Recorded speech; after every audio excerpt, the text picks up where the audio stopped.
que pudiese tener en esta competencia con la Comisión Federal de Electricidad. Por ello, el día de hoy nos acompaña el licenciado Manuel Bartlett. Él nos va a compartir mayores detalles respecto a esta reforma. Adelante.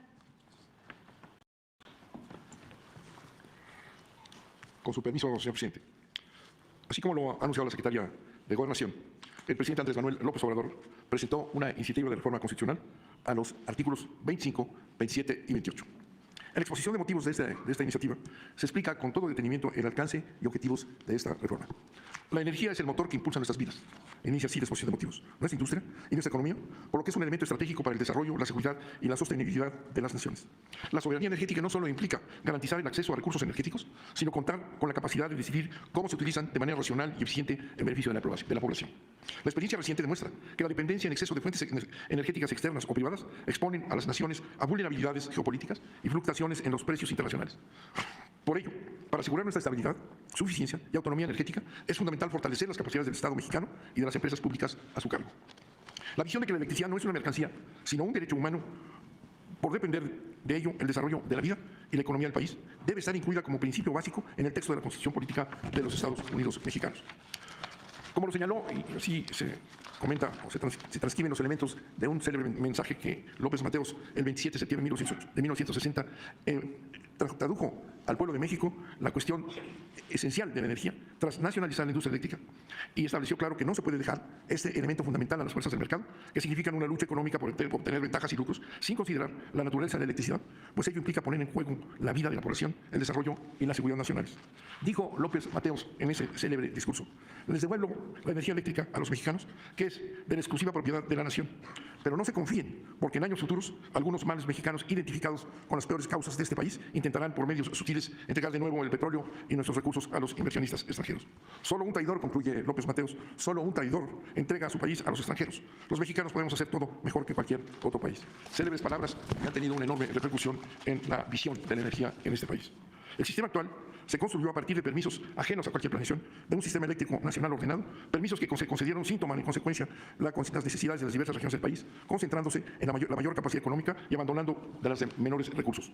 Otra de las características negativas del sistema establecido por la reforma energética del 2013 son las ventajas establecidas a favor de las empresas privadas en contra de la empresa pública.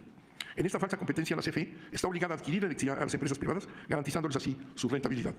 Asimismo, se establecen reglas de despacho económico, le llaman, en las cuales se otorgan todas las ventajas a las empresas privadas. Además, existen esquemas como el autoabasto ilegal, en el que se concentran los grandes consumidores que quedan fuera del mercado como monopolios con despacho automático y que impiden a la Comisión Federal de Electricidad el acceso a los grandes consumidores. En síntesis, este sistema establece la prelación del interés privado sobre el interés público y nacional que representa la empresa del Estado.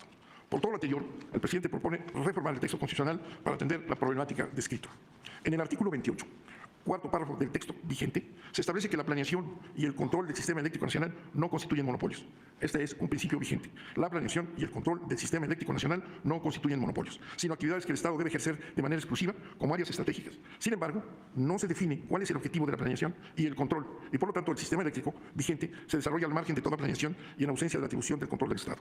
En este vacío, son las leyes secundarias las que regulan el sistema, si no obedecer a un principio constitucional que se propone establecer. Para evitar este vacío, se propone añadir que la planeación y el control del sistema eléctrico nacional vigente en nuestra Constitución tenga un objetivo específico: preservar la seguridad y autosuficiencia energética de la nación y proveer al pueblo de la electricidad al menor precio posible, evitando el lucro, para garantizar la seguridad nacional y soberanía energética mediante la empresa pública del Estado. Con lo anterior se aclara que el responsable del sistema eléctrico nacional y de su control es el Estado mexicano, adicionando las funciones que debe tener la atención a todos los estados sociales y acceso a todo el pueblo de México.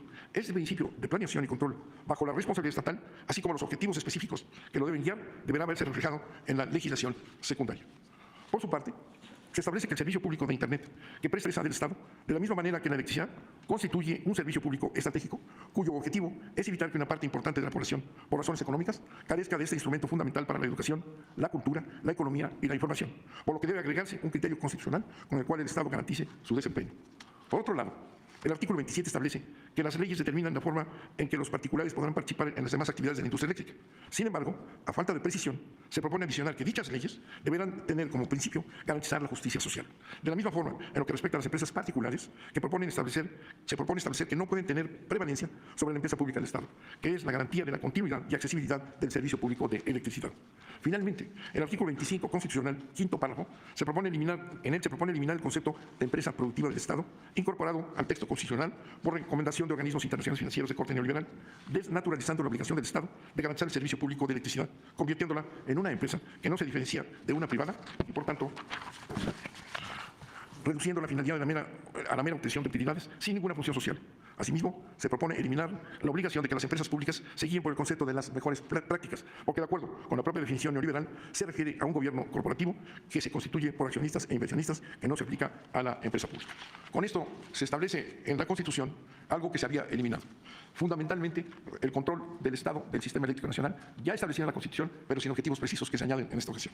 Se establece, asimismo, que la electricidad, así como el petróleo y las empresas que lo manejan, no son monopolios de Estado, sino son empresas de servicio público nacional.